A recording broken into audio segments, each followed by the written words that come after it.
Hello dear students, আজকে আমি তোমাদের জন্য আবার একটা নতুন ভিডিও নিয়ে এসেছি। তোমরা যারা পাবডেট ইংরেজি অনার্সে এন্ট্রান্স টেস্টের প্রিপারেশন নিচ্ছ, তোমরা জানো যে প্রেসিডেন্সি ইউনিভার্সিটিতে এন্ট্রান্স টেস্ট যেটা পাবডেট নামে খুব পরিচিত, এবং সেই পাবডেটের মাধ্যমে কিন্তু তোমাদের অ্যাডমিশন নিতে হবে। তোমাদের সামনেই জুন মাসে নিশ্চয়ই তোমরা জানো যে 21 বা 20-21 তারিখে যে পরীক্ষাটা হতে চলেছে। আশা করছি তোমরা প্রিপারেশন খুব সুন্দরভাবে নিয়েছো, এবং আজকে আমি যে বিষয়টি নিয়ে আলোচনা করব, কেউ তোমরা অনুরোধ করেছো, তোমরা দেখবে তোমাদের যে পাবডেটের সিলেবাস সেখানে কিন্তু একটা আনসিন প্যাসেজ আছে, এবং সেই আনসিন প্যাসেজে পোয়েট্রি এবং প্রোজ দুটোই কিন্তু থাকবে।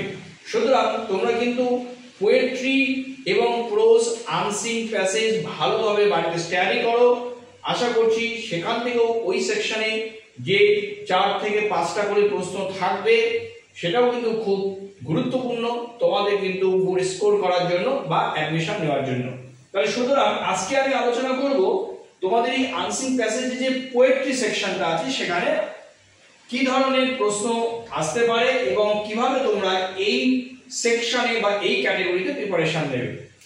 প্রথমেই বলি যে তোমরা বিভিন্ন রকম যে তোমাদের এর আগে যা পড়াশোনা করেছো বা যখনই যে কবিতাগুলো আছে তোমাদের পরিচিত বা যে কোনো বই থেকে তোমরা নিয়ে স্টাডি করতে পারো। আজকে শুধু আমি দেখিয়ে দেবো যে কিভাবে আমরা এই পোয়েট্রি পড়াশোনা করলে বা স্টাডি করলে আমরা কিন্তু অনেকটাই এই সেকশন থেকেও নাম্বারটা তুলতে পারি। আমি এখানে কবিতার নাম কিন্তু লিখে দিইনি বা কবিকে তাও বলিনি। কেন বলিনি? আমি দেখতে চাইছি যে তোমাদের পরিচিত এই কবিতাটি কিনা। যদি পরিচিত থাকে অবশ্যই তোমরা কমেন্ট বক্সে লিখবে যে কার কার পরিচিত। আর তার চেয়ে বড় কথা, কবিতা যদি পরিচিতই হয়ে যায় তাহলে কিন্তু সেই কবিতার যে স্টাডি, যে কতটা আমরা বুঝতে পারলাম, সেটা কিন্তু কি ইনকমপ্লিটই থেকে যাবে বা তোমরা নিজেও বুঝতে পারবে না। সুতরাং অলওয়েজ ট্রাই যে কবিতা কিন্তু যেগুলো জানো না, অজানা, সেরকম কিছু কবিতা নিয়ে কিন্তু তোমরা স্টাডি করবে, তোমরা বোঝার চেষ্টা করবে। ওকে, তাহলে আজকে আমি এই কবিতার যে লাইনগুলো আছে আমি চেষ্টা করব এগুলো নিয়ে আলোচনা করতে। দেখো প্রথমেই কি লেখা আছে, one word is too often profaned। তাহলে এখানে কি বললো যে একটা শব্দ, সেই শব্দটা কি হচ্ছে দেখো, বলছে একটা শব্দ is too often profaned। তাহলে কবি কতটা এমফাসিস কিন্তু দেখো এখানে রেখেছে। আমরা জানি যে এই যে টু, এই শব্দটাই কিন্তু এমফাসিসের জন্য যথেষ্ট। আবার কবি ব্যবহার করলেন অফেন, আর তারপরে যে শব্দটা আছে সেটা আছে কিন্তু প্রোফেন। এই প্রোফেন শব্দটার মানে কি? প্রোফেন শব্দটার মানে বাংলায় যেটা দাঁড়ায় হলো অপবিত্র, অর্থাৎ ডিসিক্রেটেড। ওকে, ডিসিক্রেটেড। এখন এখানে বলছে দেখো যে একটা শব্দ মানে একটা কথা, যে কথাটা খুব এত ব্যবহার করা হয়েছে বা এত ব্যবহার করা হয়, যেটার লাস্ট আলটিমেট রেজাল্টটা কি একটা অপবিত্রতা, বা শব্দটার অর্থই যেন সেটা মূল্য যে থাকে না, সেটা যে অপবিত্র হয়ে যায়, সেটা একটা অতি সাধারণ হয়ে যায়। কবি কিন্তু বললেন, তারপরে কি বললেন দেখো, ফর মি টু প্রোফেন ইট। আমার ক্ষেত্রে, কবি বলছেন আমার ক্ষেত্রে যদি এটাকে সেই অপবিত্র, তার যদি গুণ, সেটা কিন্তু যদি আমি বলি যে এটা যদি করতেই হয় বা যদি সেরকম কিছু থাকে, তাহলে কিন্তু সেটা কি বলছেন কবি দেখো, ওয়ান ফিলিং যেটা টু ফলসলি ডিসডেইনড, এবং তাহলে সেই অনুভূতিটা, যে অনুভূতিটা আমার মধ্যে আছে সেটা কিন্তু কি হয়ে যাবে, তাহলে ডিসডেইন হয়ে যাবে, সেটাকে কিন্তু অবজ্ঞা করা হবে, সেটাকে কিন্তু তাচ্ছিল্য করা হবে। কারণ ফর দি, তাহলে দি মানে কে? নিশ্চয়ই কবি কাউকে অ্যাড্রেস করেছে। এক্ষেত্রে আমরা ধরে নিই, কাকে ধরে নিতে পারি?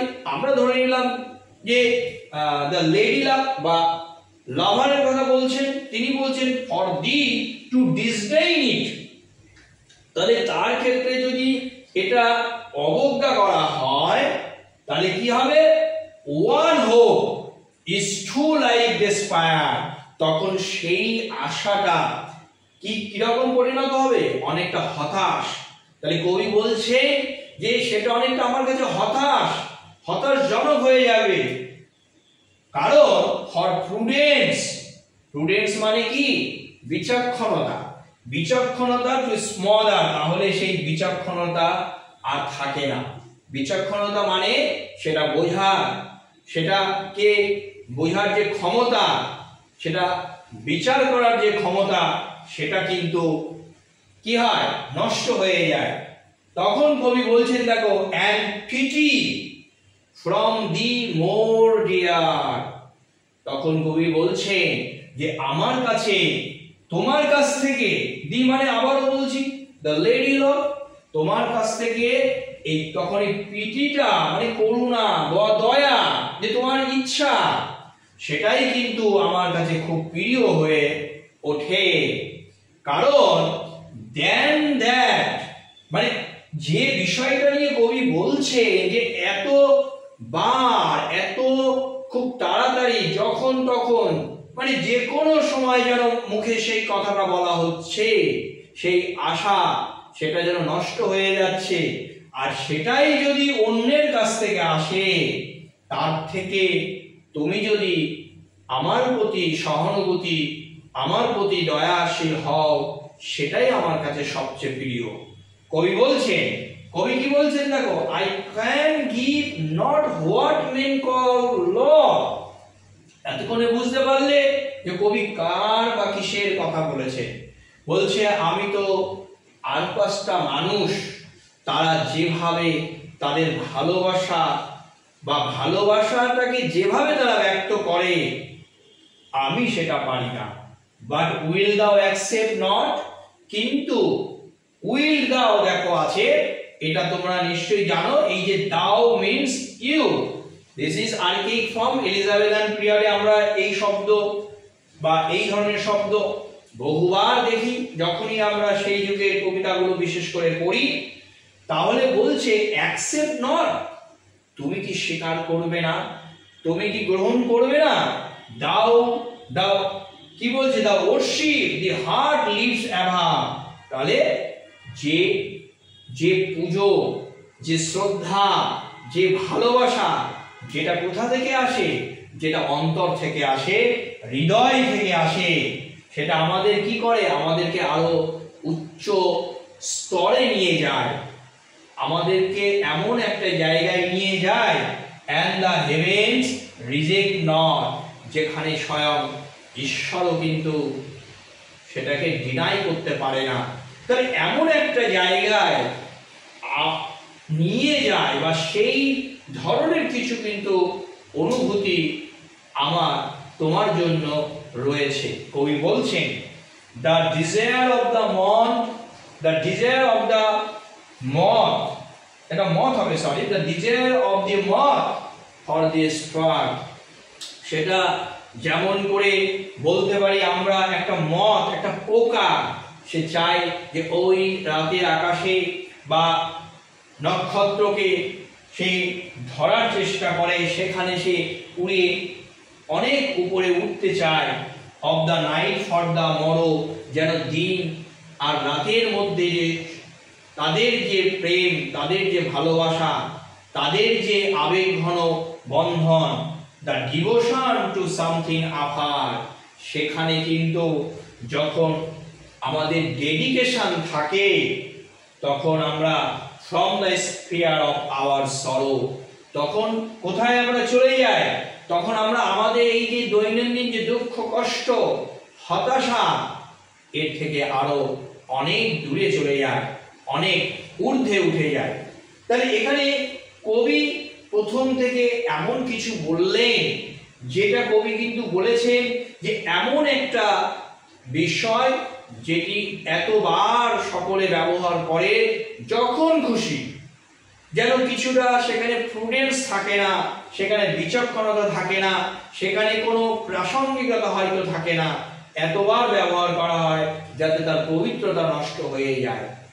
কবি বলছেন আমি তোমার জন্য সেই ধরনের কোনো অনুভূতি নেই। যদি সেই ধরনের কোনো অনুভূতি থেকে থাকে, যদি কোনো অনুভূতি থেকে থাকে সেটা আমার অন্তরস্থলে, অন্তর থেকে।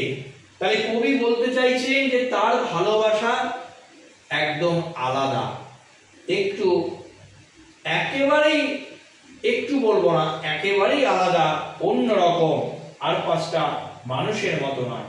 তাহলে এই যে কবিতাটি আলোচনা করলাম এবং এখানে যে শব্দগুলো, যদি এরপরও তোমাদের বুঝতে অসুবিধা হয় কমেন্টে তোমরা অবশ্যই লিখবে।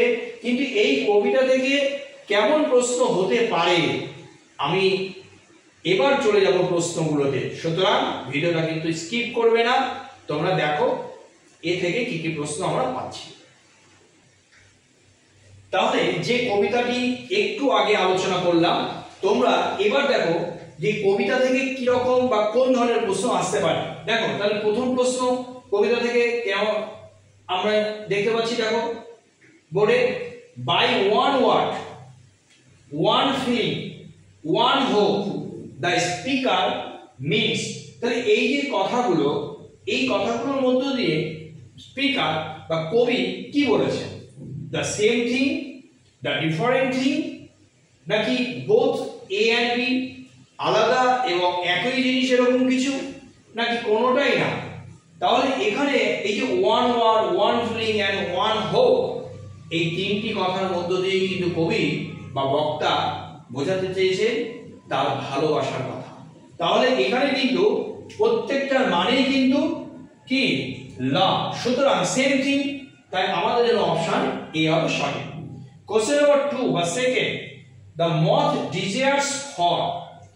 মথের আলোচনা আছে কবিতার মধ্যে আমরা দেখলাম। তাহলে মথ ডিজায়ার্স ফর, ডিজায়ার মানে সে কার প্রতি তার আকৃষ্ট বা সে কাকে চায়, আকাঙ্ক্ষা কি কার প্রতি আছে। তাহলে এখানে কিন্তু আমরা স্টার পাচ্ছি। ওকে, অ্যাকর্ডিং টু আমরা যদি টেক্সটটা দেখি, ওকে, বা কবিতাটা, whose pity does the speaker seek. তাহলে কবি কার করুণা বা কার দয়া কবি চাইছেন? কি এখানে হিজ লেডি লাভ, দি আর্থ হিজ প্রে, খুব সহজেই বুঝতে পারছো, হিজ লেডি লাভ। ওকে, 4 নম্বর প্রশ্ন দেখো, hope in the poem is likened two.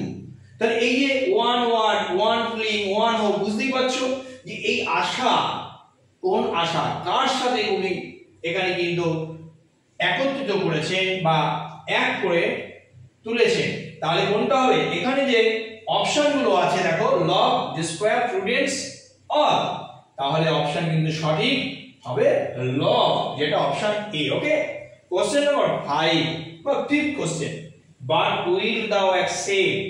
তো এখানে বলছে what is to be accepted, কোনটি কি গ্রহণ করা হবে। এখানে দেখো লেখা আছে the desire of the moth. তাহলে সেই মথ তার কি আকাঙ্ক্ষা, তার ইচ্ছা, এটাকে, নাকি সিনসিয়ার ডিভোশন এন্ড লাভ, নাকি union of night and day, দিন রাত্রির মিলন, নাকি ওয়ান দ্যাট ইজ প্রফেন্ড। কোনটা সঠিক হবে আমাদের জন্য? অপশন বি, যেখানে লেখা আছে দেখো সিনসিয়ার ডিভোশন এন্ড লাভ। তাহলে এই যে কবিতাটি আলোচনা করলাম আগে, তারপরে আমি কবিতা থেকে কিরকম প্রশ্ন আসতে পারে তোমরা বুঝতে পারলে। কবিতাটা আলোচনা যদি কোথাও তোমাদের সমস্যা হয়, কারণ এমনটা নয় যে এই কয়েকটি প্রশ্নই কিন্তু এই কবিতা থেকে করা যায়, এর বাইরে আরো অন্যরকম ভাবেও প্রশ্ন করা যায়। আরেকটা কথা বলবো, অবশ্যই তোমরা পোয়েটিক ডিভাইস গুলো দেখে নেবে, কারণ পোয়েট্রিতে কবিতা থেকে কোনো লাইন, কোনো এক্সপ্রেশন বা ফ্রেজে কিন্তু পোয়েটিক ডিভাইসও আসতে পারে। সুতরাং কবিতাটা ভালো করে পড়বে। আবারও বলছি, পরিচিত জানা কবিতা নয়, অচেনা অজানা কবিতা নিয়ে তোমরা বসবে, ভালো করে স্টাডি করবে।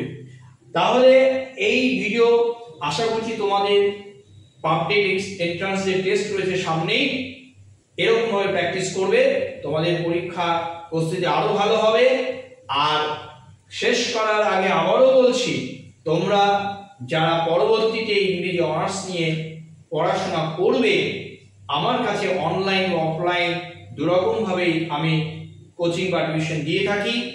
এইখানে যে নাম্বার আছে সেই নাম্বারে অবশ্যই তোমরা ফোন করে তোমাদের নাম কিন্তু রেজিস্টার করতে পারো। আজ এই পর্যন্ত।